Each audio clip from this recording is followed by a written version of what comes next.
interesante de esta historia. Para José, el faraón es el número 1 en Egipto. ¿Y José qué es? El número 2. Eso nos dice la historia. Pero para José, Dios es el primero en su vida. Y él es el segundo. Dios es primero y José es el segundo. Eso tenemos que tenerlo en cuenta. Parece un principio sencillo, pero nosotros tenemos que tenerlo claro, porque ese es un principio que Dios espera que nosotros lo conozcamos muy bien para nuestra vida personal. Dios quiere ser el principio en nuestra vida. Dios. Él quiere ser el principio, el primero. Él quiere ser el primero en nuestra vida y Él quiere ser el primero en nuestra familia. ¿Será que todos tenemos claro ese principio? ¿Será que lo entendemos? ¿Será que lo aceptamos? ¿Será que nos rendimos a ese principio que Dios desea? ¿Que Él sea el primero en nuestra vida y que nosotros seamos el segundo? Eso necesitamos tenerlo claro allí. Esta historia que vamos a empezar a mirar nos habla de un tiempo muy difícil, no solo por las experiencias negativas o experiencias y dificultades que había vivido la familia de Jacob, sino porque se encuentran en medio de un tiempo de escasez, un tiempo de hambruna. Dice la Biblia que es una hambruna como nunca antes había pasado. Ya había sucedido en otras ocasiones. Ya el pueblo de Dios había tenido hambre en algunos momentos. En la historia de Abraham y de Isaac, la Biblia lo relata. Ellos en varias ocasiones tuvieron que ir a Egipto a buscar alimento, a buscar provisión. Pero ahora es una hambruna terrible, porque no es una hambruna temporal, sino que va a durar 7 años, 7 años de sequedad. Dios ya le había hablado a José. Bueno, José interpretó el sueño del faraón y debido a eso, a las cualidades de él obtuvo esa posición de autoridad en Egipto. Entonces estamos en ese tiempo, una situación muy difícil y muy complicada para la vida de Jacob y de sus hijos. José pues ya no está con ellos, él está en Egipto. Y allí empieza a moverse esta trama. Es un tiempo bastante complicado y en esta historia lo primero que sucede es que los hijos de Jacob viajan a Egipto por primera vez para buscar alimento. Jacob les dice, bueno, estamos aquí en una situación difícil, se está acabando el alimento, ya se nos acabó todo, necesitamos comida. Entonces los manda para Egipto. ¿Conocemos la historia de lo que pasa allí? ¿Sí? ¿Sí se acuerdan? Bueno, entonces este es un trama bien interesante porque las historias que nos está hablando aquí la palabra de Dios son las historias que vivió la familia de Jacob, pero son historias que de pronto también se reflejan en nuestra vida y que nosotros vivimos o de pronto podemos estar experimentando. ¿De qué cosas hablo? Bueno, la familia de Jacob, como la nuestra, también tuvo alegrías y tristezas, tuvo victorias, tuvo derrotas, tuvo momentos de esperanza y también tuvo momentos de mucho temor. Eso les pasó a ellos y eso también nos pasa a nosotros en nuestra familia, en nuestras familias. Hemos tenido tiempos brillantes, sí, y también tiempos de oscuridad. Necesitamos reconocerlo. Todo eso forma parte de nuestra realidad. Y algunas situaciones difíciles que pasaron allí con la familia de Jacob nos hablan también a nosotros, a nuestras familias. Eso es parte de lo que queremos ver. Y es importante que entendamos que aunque han ocurrido todas esas cosas, eso no significa que en nuestro caso nuestras familias estén terminadas, que no haya esperanza, que ya no hay nada que hacer. No. Así como sucedió con Jacob, también sucede con nosotros porque Dios sigue siendo fiel, Él sigue trabajando en nuestra vida y Él quiere sanarnos, restaurarnos, Él quiere darnos una nueva vida. Entonces con Dios hay esperanza, no tenemos que temer, no tenemos que pensar que ya no hay nada que hacer, sino necesitamos confiar en el Señor. Filipenses 1:6 dice que el que empezó tan buena obra en nosotros, todavía seguirá trabajando hasta el día de Cristo Jesús. Dios empezó una obra en tu corazón, en tu vida y en tu familia, pero hay que permitirle a Dios que siga trabajando en nuestra familia, hay que darle acceso, hay que darle espacio a Él para que Él haga su parte y nosotros pues someternos a Él y que Él haga su tarea.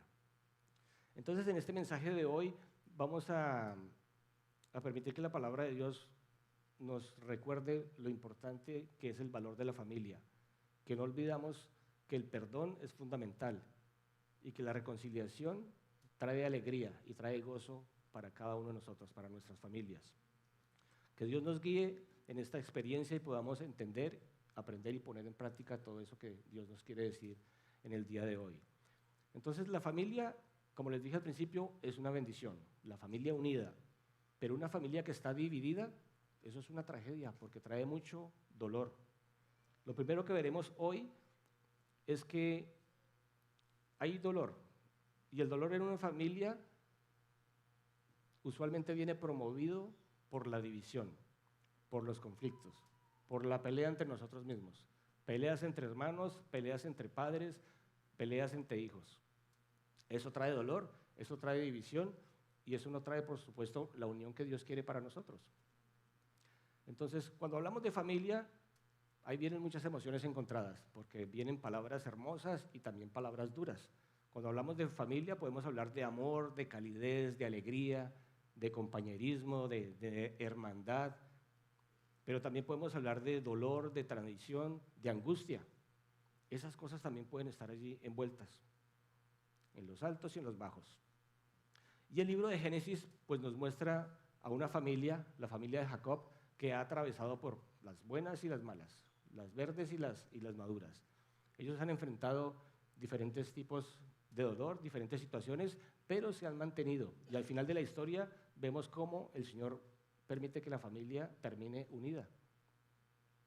Aunque al principio no se veía esperanza, al final Dios sobrenaturalmente intercede y hace unas cosas maravillosas. La familia de Jacob era una familia disfuncional, era una familia que tenía problemas, no era una familia perfecta. Allá que había favoritismo, había engaño, había mentiras, había muchas cosas que no se habían resuelto. Y eso no es algo que empezó con la hambruna, con el tema de los alimentos, no, era algo que ya había empezado desde mucho antes. Tal vez ustedes recuerdan a Abraham, el abuelo de Jacob. Abraham mintió para salvar su vida y le dijo a Sara que dijera que ella era ¿qué? Que ella era la hermana. Bueno, era la medio hermana en la vida real, pero mintió. Después, el hijo de Abraham, Isaac, él también mintió. Le dijo a Rebeca, su esposa, que dijera que era su hermana para salvar también su vida. Después viene Jacob, el nieto de Abraham, y ese sí que se convierte en un mentiroso de los buenos. La palabra Jacob dice que es engañador, y él se dedicó a engañar a todos. Jacob engañó a su padre Isaac, engañó a su hermano Esaú, engañó a su tío Labán. Bueno, y el tío Labán también le dio duro a Jacob y lo engañó muchas veces. La Biblia dice que 10 veces le engañó y le cambió el sueldo a Isaac. Y allí se estaba moviendo este pueblo. Y no solo con eso, sino que ahora los hijos de Jacob están cayendo en la misma circunstancia. Los hijos de Jacob le mienten a Jacob. Le dicen que José se murió, que se lo comió un animal y que eso fue terrible. Y ahí empieza una tragedia espantosa. 4 generaciones cubiertas de maldad por no confesar el pecado, por no arrepentirse de esas situaciones. Y eso es apenas parte del proceso que está pasando esta familia, una familia disfuncional, una familia que tiene problemas. Y entonces ahí podemos mirar algo importante, que en una familia donde hay engaños, donde hay mentiras, donde hay secretos, allí se empieza a generar la división y se empieza a engendrar dolor. Y viene dolor sobre nosotros, sobre nuestras familias. Y eso no está bien. Dios no quiere que se hagan las cosas así. Ese no es el diseño de Dios. En Génesis 37:3 dice allí la palabra: Israel, o sea, Jacob, porque Dios le había cambiado el nombre, Israel amaba a José más que a sus otros hijos, porque lo había tenido en su vejez. Por eso mandó que le confeccionaran una túnica muy elegante. ¿Sí recuerdan eso? Pero miren lo que dice ese versículo. Terrible.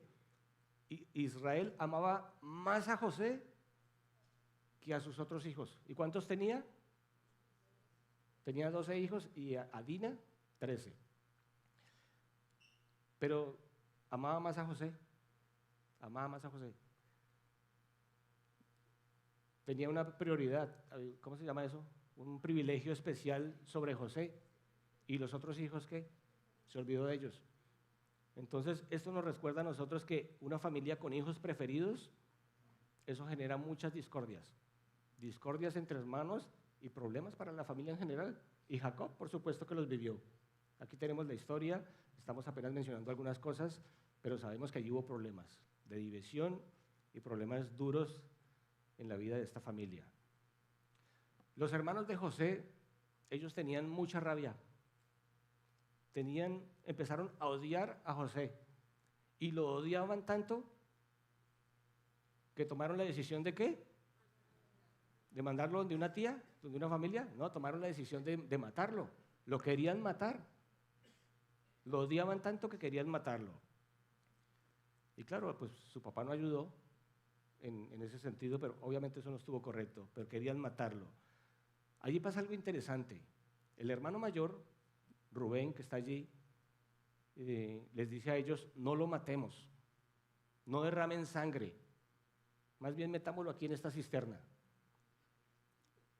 Cuando José llegó, porque él iba a mirar a los hermanos a ver qué es lo que estaban haciendo allá, lo agarraron, lo tomaron, lo metieron en ese hueco y lo dejaron ahí. Quién sabe si le dieron comida, si le dieron agua, ahí lo metieron y estuvo ahí todo el día. Rubén seguramente se fue a trabajar, pero los hermanos seguían en su corazón con el deseo de matarlo. Lo querían destruir completamente a él, lo querían acabar. Y entonces hay una intervención especial. El otro hermano, Judá. ¿Judá cuál hermano es? Él es el número 4. Están Rubén, Simeón, Leví y Judá. Esos fueron los primeros 4. Judá es el cuarto. Y Judá interviene. Él le propuso a sus hermanos en Génesis 37, 26. ¿Qué ganamos con matar a nuestro hermano y ocultar su muerte? En vez de eliminarlo, vendámoslo a los ismaelitas. A fin de cuentas, es nuestro propio hermano. ¿Se recuerdan ese pedazo?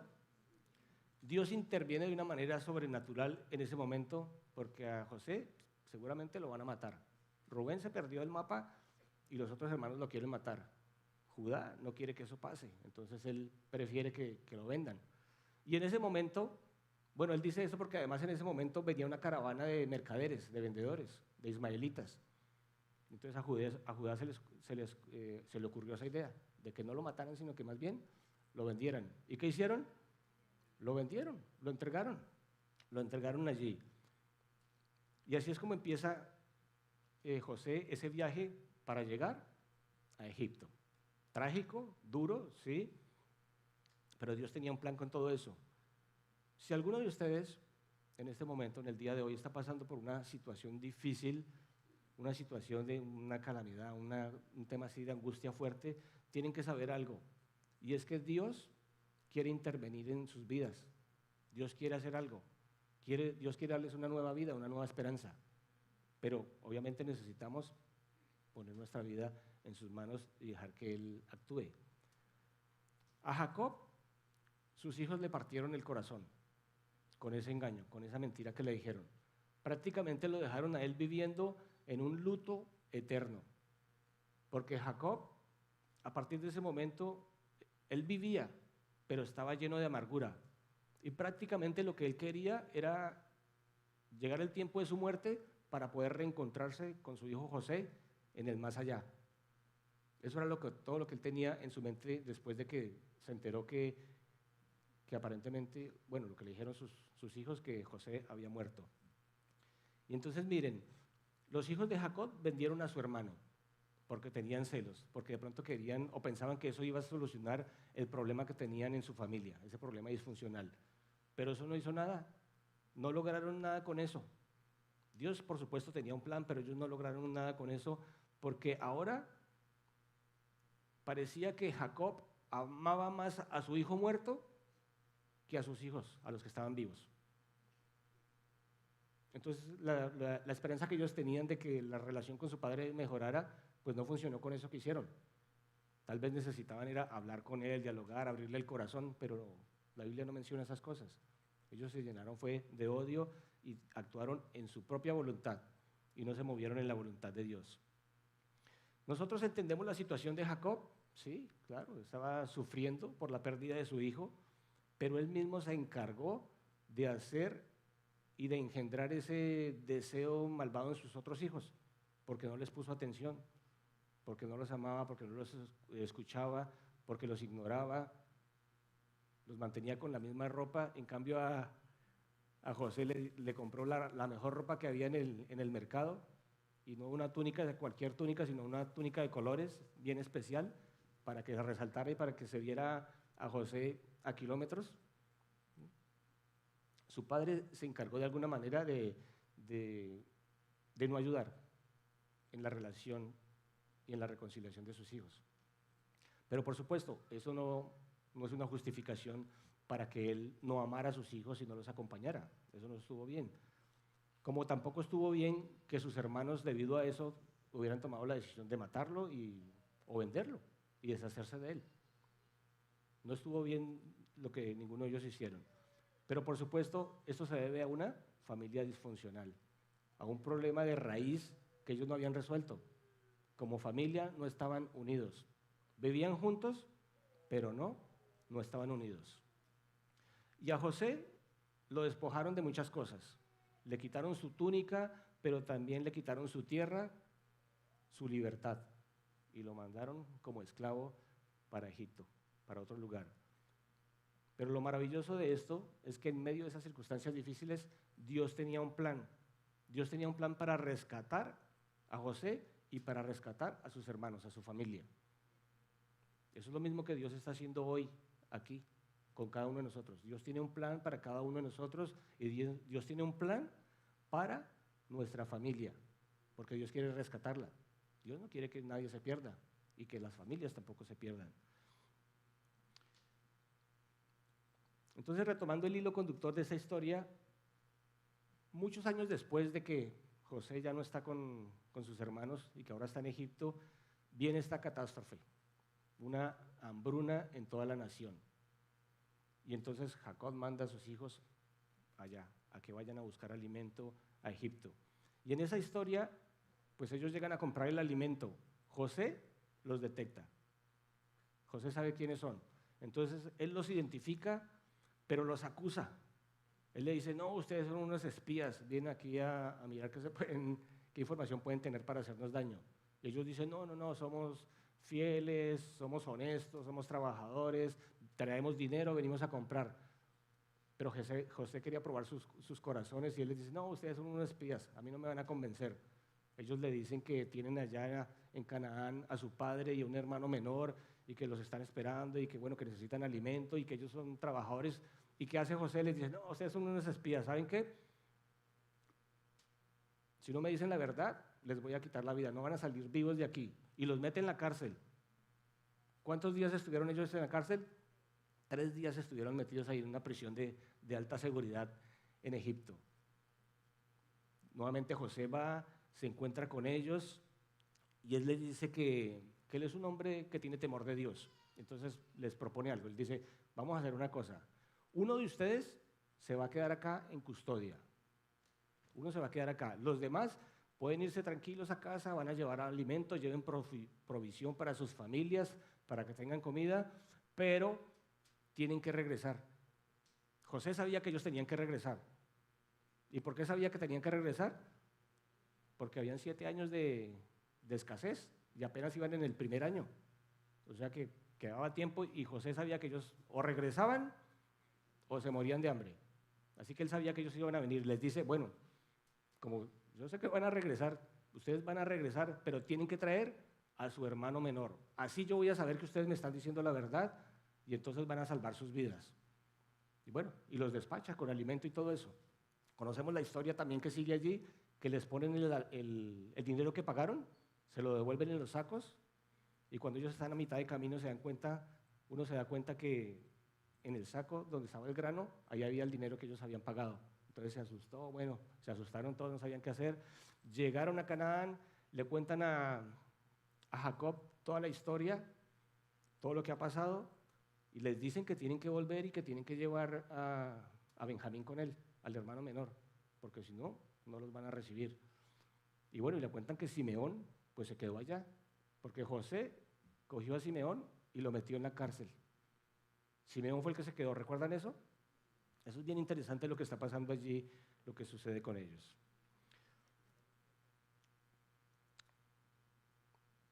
Entonces, cuando José les hace la propuesta de que regresen, miren lo que está pasando allí. Todos están allí presentes. Y es algo tremendamente emocional y fuerte lo que sucede. Esto está en Génesis 42, del verso 21 al 24. Cuando José los está interrogando después de sacarlos de la cárcel, les está haciendo la propuesta a ellos, miren lo que pasa. Pero se decían unos a otros, ¿quiénes? Los hermanos, estaban hablando. Sin duda estamos sufriendo las consecuencias de lo que hicimos con nuestro hermano.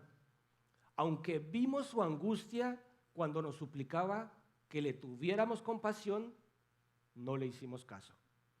Por eso ahora nos vemos en aprietos. Entonces habló Rubén, el mayor.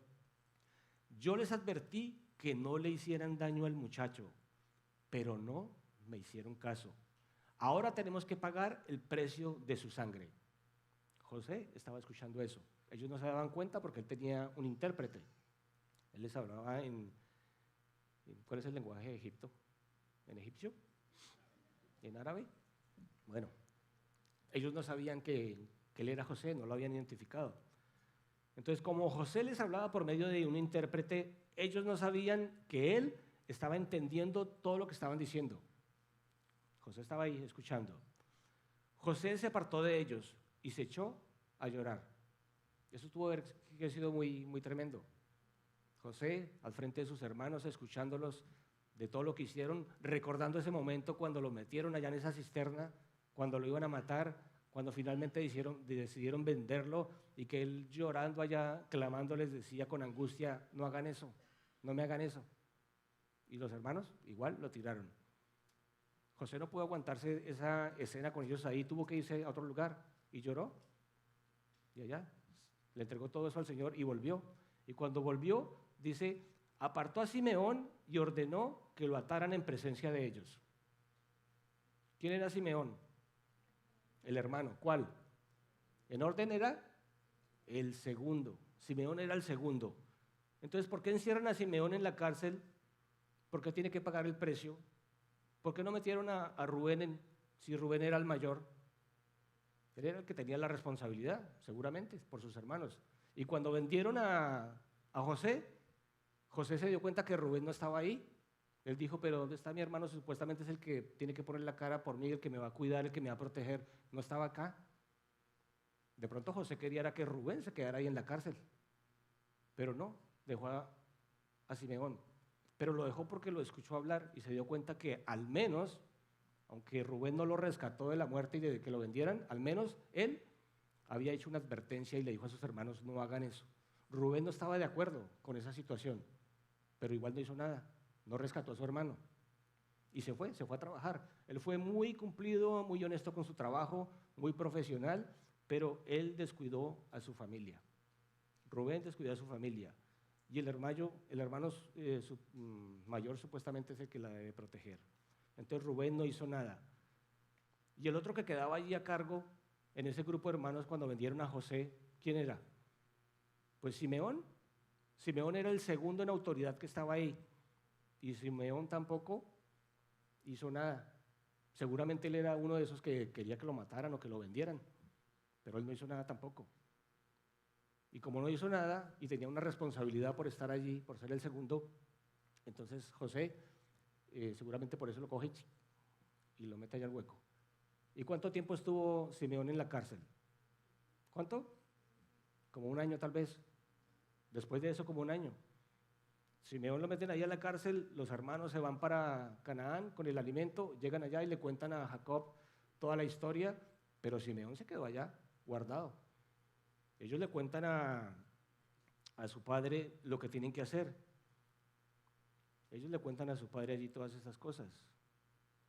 Entonces, es importante que miremos espiritualmente lo que significa eso, lo que está pasando entre Rubén y Simeón para nuestras vidas. porque Rubén era el hermano mayor y Simeón era el segundo.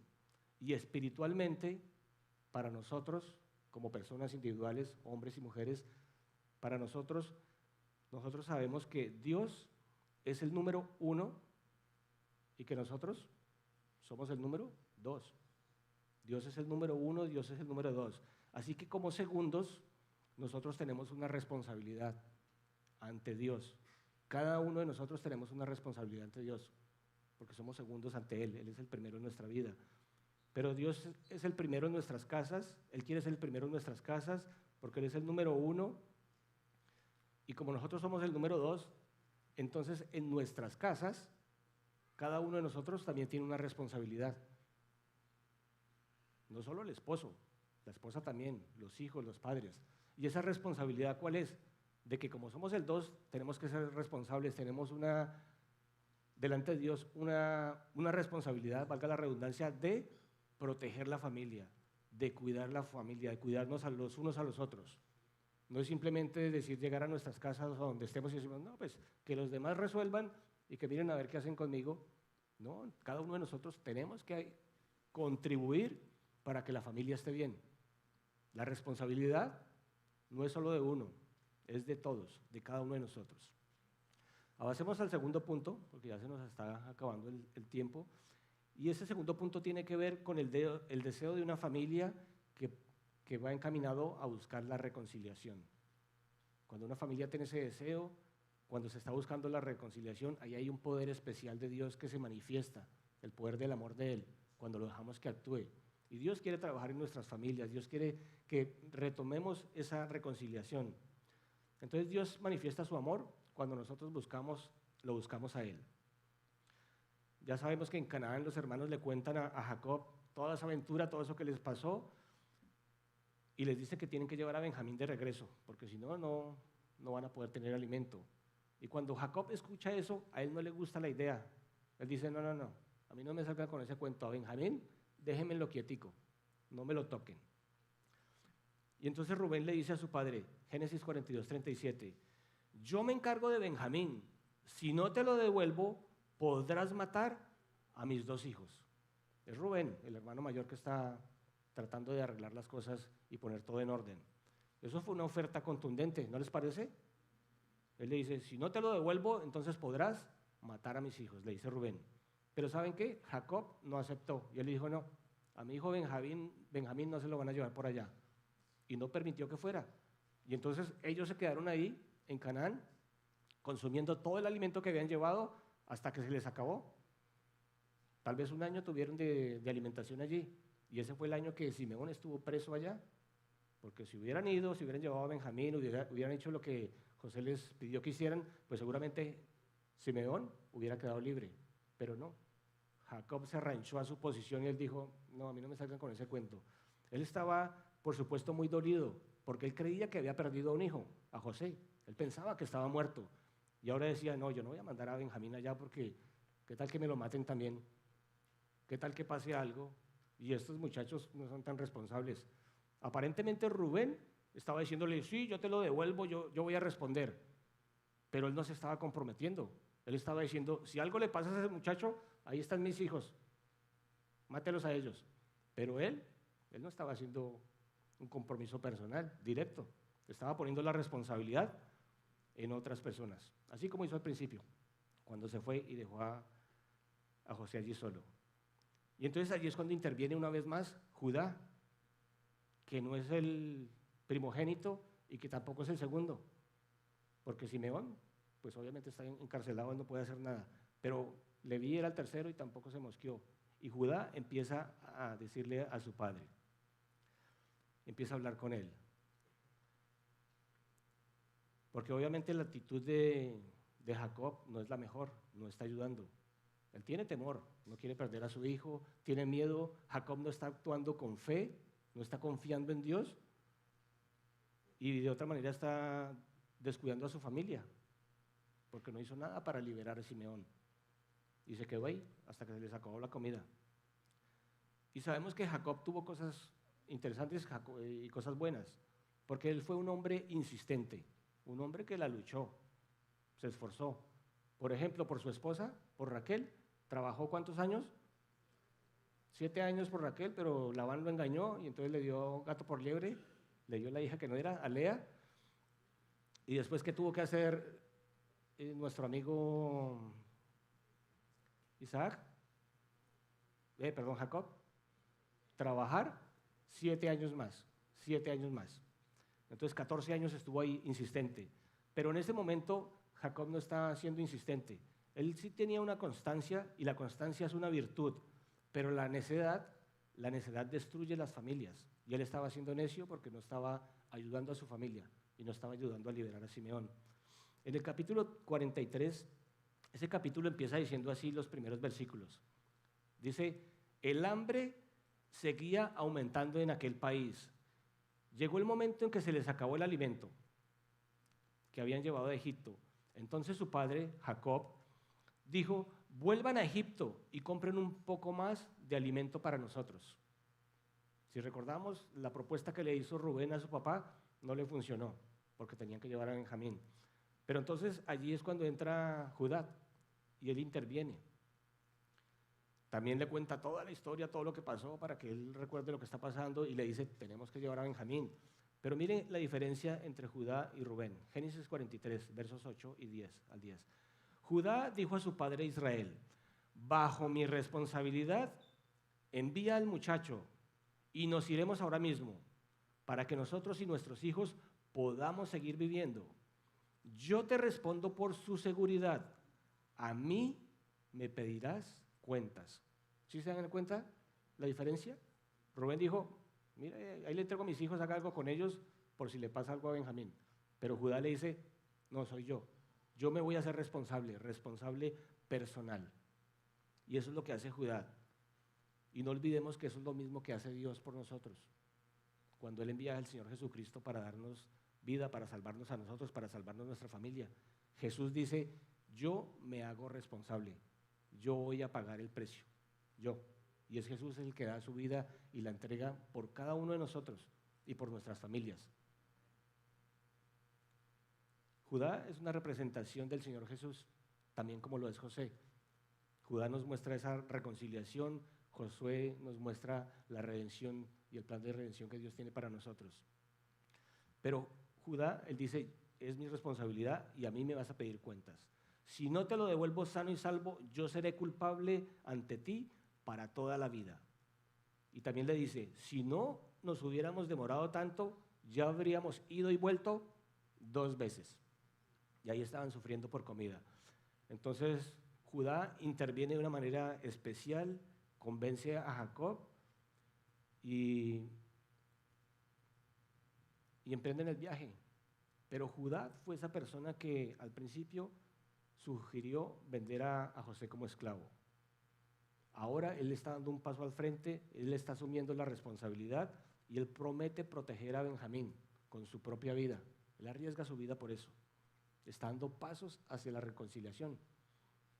Ese es el primer paso inicial hacia la reconciliación. Tomar responsabilidad de nuestras acciones, cada uno de nosotros. No culpemos a nuestro hermano, no culpemos a nuestro papá, a nuestra mamá, no nos culpemos a nosotros mismos, sino aceptamos la responsabilidad que tenemos y empecemos a dar pasos a buscar la reconciliación. Porque Dios quiere que nos reconciliemos en nuestra familia. Ese es el plan de Él, que nos reconciliemos nosotros con Él y que nos reconciliemos con los demás. Ese es el plan de Dios. Entonces, para ir cerrando esta porción, porque ya el tiempo se nos está yendo, recordemos que Dios permite que pase esta hambruna, que llegue este problema de hambre allí, en esta nación, en el pueblo de Jacob, porque es un pueblo que está destinado prácticamente a la extinción. Si no hacen nada, si se quedan allá, se van a morir de hambre. Y es allí, en ese momento difícil, donde Dios empieza a trabajar sobrenaturalmente, cuando ponemos nuestra confianza en Él. Yo sé que para algunos tal vez esta historia de Jacob puede sonar un poquito lejana, una historia de hace más de 3.500 años, y dicen, no, eso no tiene nada que ver conmigo. Pero en realidad es una historia que nos recuerda que todos pasamos aflicciones, que todos pasamos dificultades, que todas nuestras familias presentan incluso divisiones. Y Dios no quiere que eso esté así. Judá es un ejemplo maravilloso de Jesús porque él es el predecesor del Señor Jesucristo. De la tribu de Judá es que viene el Señor Jesús. De la nación de Judá, de ese segmento, de esa área, de ese lugar de, ¿cómo se llama la nación de Judá? Allá fue donde nació Jesús también. Eso es bien interesante. Judá representa esa intercesión que Dios hace por cada una de nuestras familias, porque Dios quiere reconciliarse con nosotros.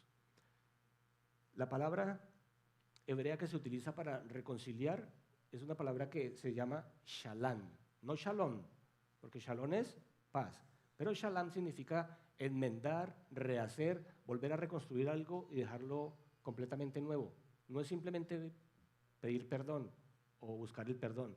Ese shalom, esa reconciliación trata de reconstruir lo que alguna vez se rompió y dejarlo completamente restaurado y bueno y nuevo. Y ese es el plan que Dios tiene con nosotros. No importa las dificultades, no importa el tipo de disfuncionalidad o conflicto que tengamos en nuestras familias, Dios lo puede reparar.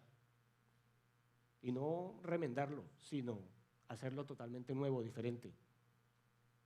Y Él no solo puede, sino que además quiere. Y además tiene el poder para realizarlo. No podemos olvidar eso. Un escritor que se llama C.S. Lewis, él dijo una vez: ser cristiano significa perdonar lo inexcusable porque Dios ha perdonado lo inexcusable en nosotros. El perdón tiene que estar ahí relacionado, es parte de ese proceso. Y Judá está encarnando esa verdad, está transmitiéndonos a eso. Judá está buscando el perdón y no solo lo busca con palabras, sino con hechos. Él dice: yo lo doy todo, mi responsabilidad es esa, así que yo voy a hacer mi parte, entrega total. La reconciliación es el primer paso que Dios espera de nosotros. Después viene la redención, porque la redención significa arreglar eso que está dañado y darle una transformación total, dejarlo como nuevo, como completo. Dios quiere reconciliarse con nosotros y eso nos da salvación, pero Dios espera que cuando vayamos a su presencia en el cielo, cuando seamos redimidos completamente, que allá ya iba a haber una transformación total en nuestras vidas, en nuestros cuerpos y en todo. Entonces va a haber reconciliación y también redención, y todo eso lo hace el perdón, la entrega de nosotros, la búsqueda del perdón. Pasemos al punto final y cerramos. Y ese punto tiene que ver con la dicha, con la alegría, con el gozo que se presenta en nuestras familias cuando damos ese paso de reconciliación, cuando buscamos el perdón, cuando le permitimos a Dios que trabaje en nuestros corazones. Y ese es el caso de la familia de Jacob. Los hermanos emprenden ese camino hacia allá donde está José, y la reconciliación, lo primero que vemos es que es un proceso que se da entre los hermanos de Jacob, entre los hermanos de José y José, y también entre su padre y su hijo, entre José y su padre. Esa es la reconciliación. Pero la redención viene al contrario. La redención viene de José a sus hermanos. Mediante la reconciliación, la familia se une otra vez y se llena de paz, se llena de amor, se llena de armonía. Pero mediante la redención, José, ¿qué hace? Él les da una nueva vida a su familia, los rescata. Ellos estaban condenados a la muerte si seguían allá donde estaban. Ahora que han venido a él, José permite que ellos tengan vida. José literalmente les está dando una vida nueva y eso hizo hacia ellos. ¿No les parece algo parecido a lo que Dios hace y lo que quiere hacer en nuestras vidas? Cuando venimos a Jesús, nos reconciliamos con Él, eso nos permite reconciliarnos con los demás y Dios ahora a nosotros nos ofrece la redención. Dios nos salva la vida y Dios quiere hacerlo hoy y quiere seguir haciéndolo siempre. Y como les dije al principio, lo único que tenemos que hacer es someternos y entregarnos y dejarlo que Él actúe, que Él trabaje. Esa es la belleza de la redención. Porque Dios toma allí nuestro quebrantamiento, el dolor, todos esos errores que hemos cometido y eso lo transforma y lo convierte en algo hermoso, en algo espectacular. La redención es un recordatorio que Dios usa incluso las peores circunstancias y los momentos más difíciles y oscuros de nuestra vida para hacer algo nuevo en nosotros, para transformarnos, para cambiarnos. Y lo último que viene después de este proceso es la alegría, es el gozo, porque después de la reconciliación, después de la redención, después de tener algo nuevo, podemos celebrar. Y hoy estamos celebrando que Dios está aquí con nosotros. Afuera vamos a celebrar que estamos queriendo vivir en armonía, en comunidad y hacer las cosas como Dios quiere. Eso es importante. Para Job, la familia o la alegría se manifestó en una fiesta, en una reunión. José tomó a sus hermanos, los llevó a su casa, cenaron, comieron y empezaron a disfrutar y a compartir. Claro, hay un proceso de sanidad que hay que hacer allí y la Biblia también habla de eso, pero el gozo y la celebración se da allí, en la comunidad, en la unión, en lo que están haciendo ellos. ¿Y qué significa eso para nosotros? Pues significa que no importa cuán rotas, cuán divididas, cuán conflictivas puedan estar nuestras familias, siempre va a haber esperanza. Hay una luz de esperanza cuando nosotros depositamos nuestra confianza en el Señor y lo dejamos a Él trabajar. No es fácil, no va a ser rápido, pero con Dios va a ser posible, porque eso es lo que promete Él. Si estamos con Él, si estamos de su mano, ¿quién puede estar en contra nuestra? Así que por lo tanto, esforcémonos para ser como Judá y asumamos la responsabilidad que nos corresponde.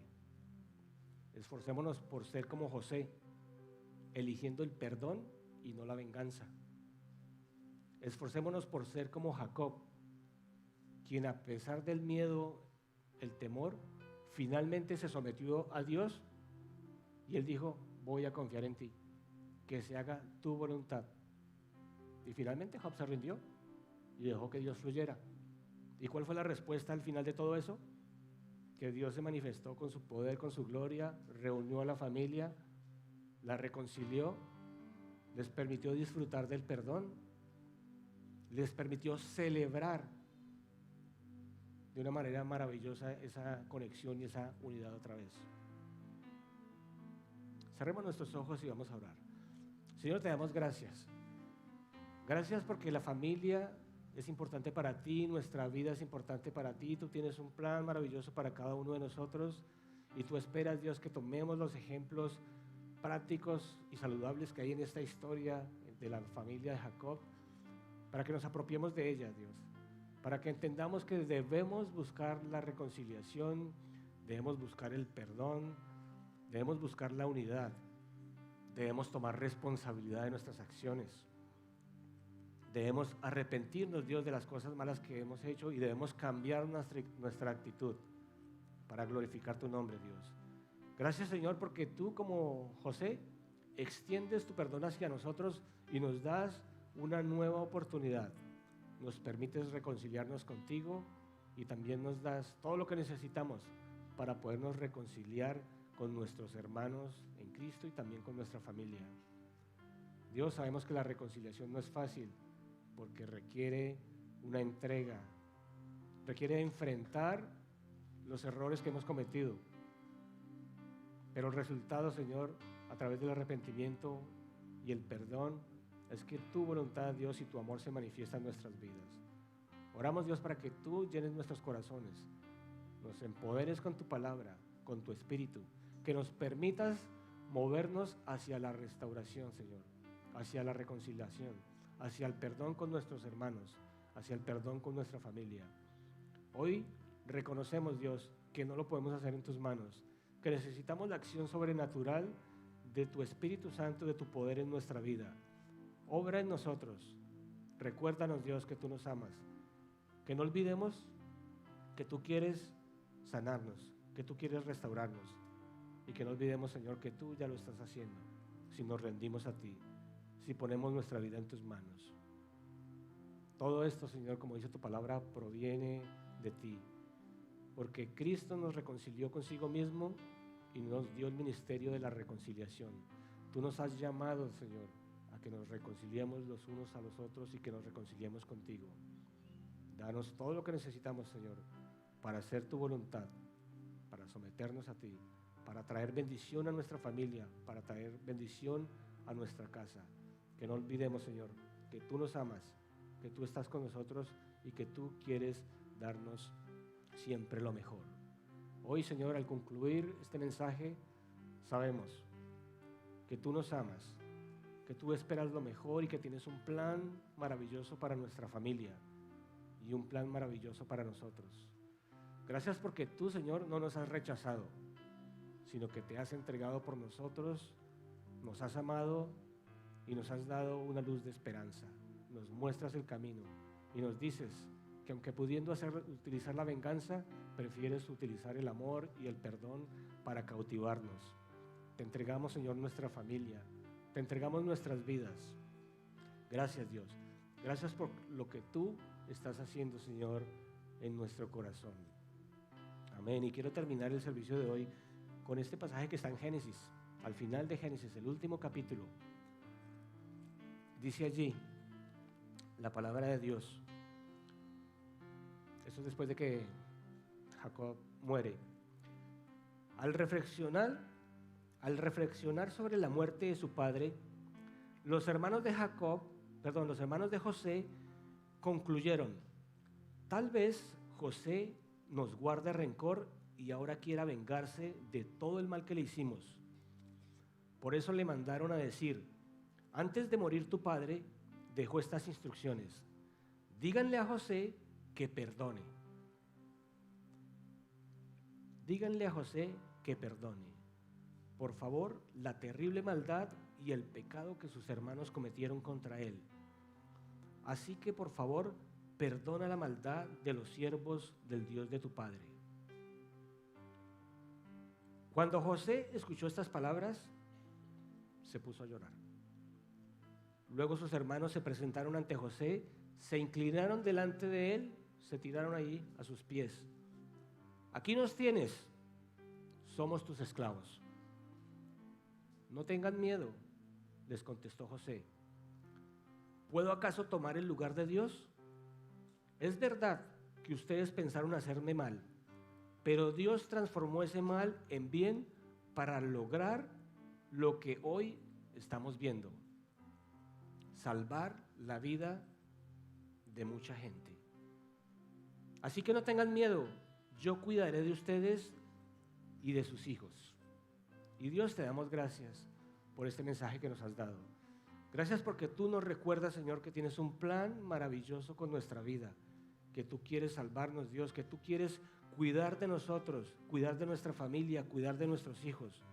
Dios, no queremos tener miedo delante de ti, queremos confiar, depositar absolutamente toda la confianza, Señor, nuestra vida en tus manos para que tú obra en nuestra vida, Señor. Gracias porque todo lo que ha pasado, todo lo que ha sucedido, Señor, tú lo has permitido porque tienes un plan maravilloso. Y hoy ese plan también se ve en nuestras vidas. Tú quieres salvarnos y tú quieres restaurarnos completamente. Te damos a ti toda la honra, Señor, y te damos toda la gloria en el nombre de Jesús. Amén y amén.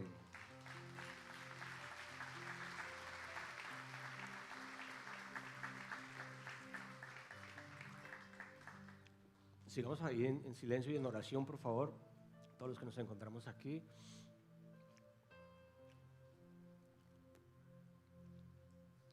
Quiero invitar a las personas que han venido hoy por primera vez a la iglesia, o que han venido en otra ocasión, pero hoy el Señor les ha hablado a su corazón.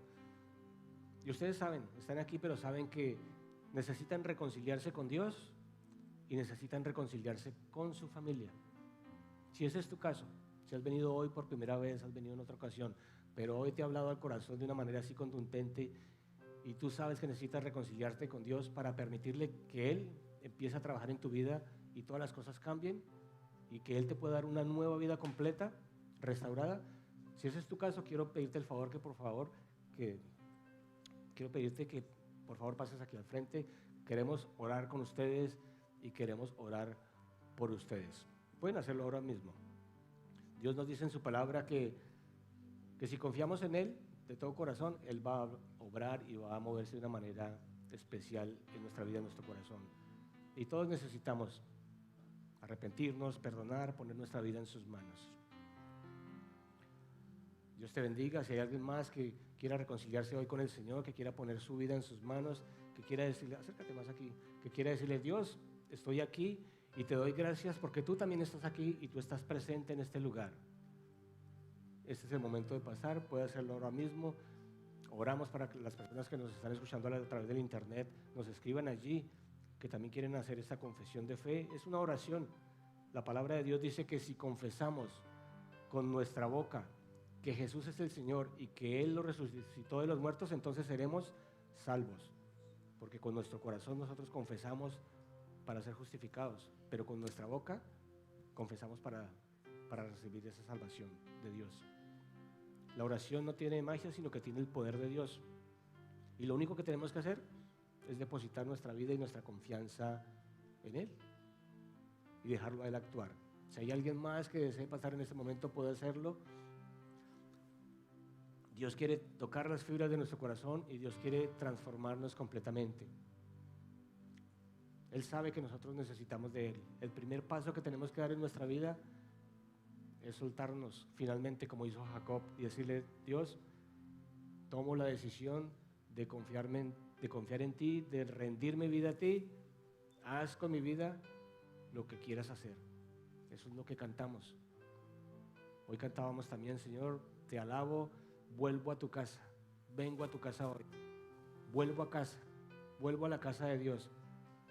Y Dios nos recibe aquí con su abrazo, con su amor, porque quiere restaurarnos completamente. A ustedes que están aquí, quiero pedirles el favor que cierren sus ojos por un momento para que no se desconcentren y que confiesen con su propia boca esta declaración que vamos a hacer. Y toda la iglesia, quiero que por favor los acompañemos a ellos en esta oración. Digamos todos juntos, amado Jesús, tú eres el Hijo de Dios, moriste en la cruz por mis pecados, diste tu vida, tomaste la responsabilidad para darme una nueva vida y una nueva esperanza, para restaurarme y restaurar mi familia. Hoy reconozco que he pecado y que me he alejado de ti, pero tu bendita sangre me limpia de todo pecado.